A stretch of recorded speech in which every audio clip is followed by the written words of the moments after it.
Off of Ed and a lot of the sentiments today regarding Commissioner McGlade. Her legacy, obviously the 50th anniversary this year, her legacy in this conference will be felt for the next 50 years.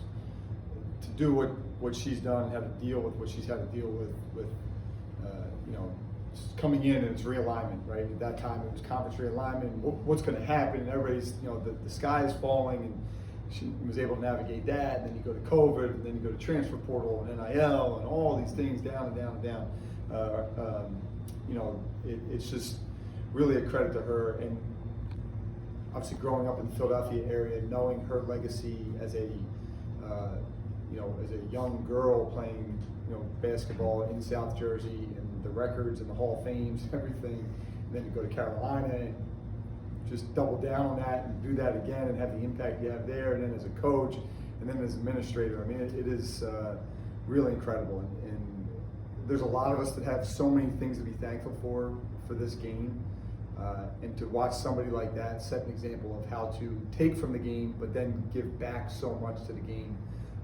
I'm forever grateful, and although I can't help but feel a little bit like she dealt with one Martelli for so long, and I know that there were a lot. They had a lot of conversations. They still have a very close relationship, and a lot of conversations, and I can't help but feel like maybe she said, all right, I've dealt with one and I don't want to have to deal with another one. So I do feel a little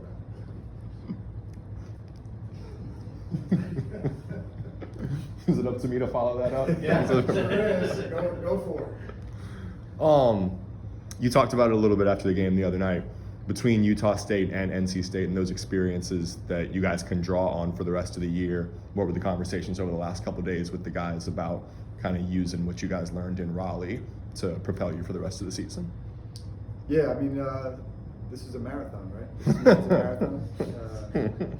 And as you well know, as a marathon runner, like, you have to just continue to take the steps forward.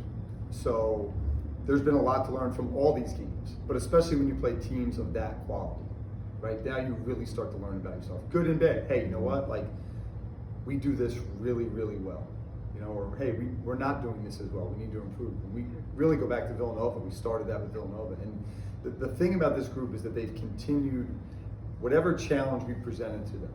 Hey, we need to be better moving the ball. They've answered that challenge. Hey, we need to sharpen up defensively on these things. We've done that.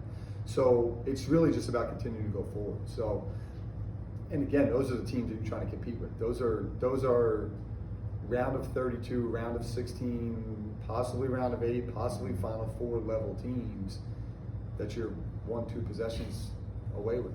And recognizing that in those games, like, yeah, maybe you can get away with that slip up or that turnover or that lack of execution or lack of attention for a possession or two against some of these other teams. You can't against those teams, right? Like, you don't come out right away and you're like, hey, we're locked into doing this, and bang, they score 13 points in the first 4 minutes, right? Like, so it's every little play, it's every little thing, and what we've talked about is we all have something, and me more than anybody have possessions and plays and say, I need to be better on those plays. And if we all commit to that, then again, we're toe-to-toe with two teams that I think we're going to be reading a lot about deep into March. Coach, Will Wade said in his press conference the other night that they were fortunate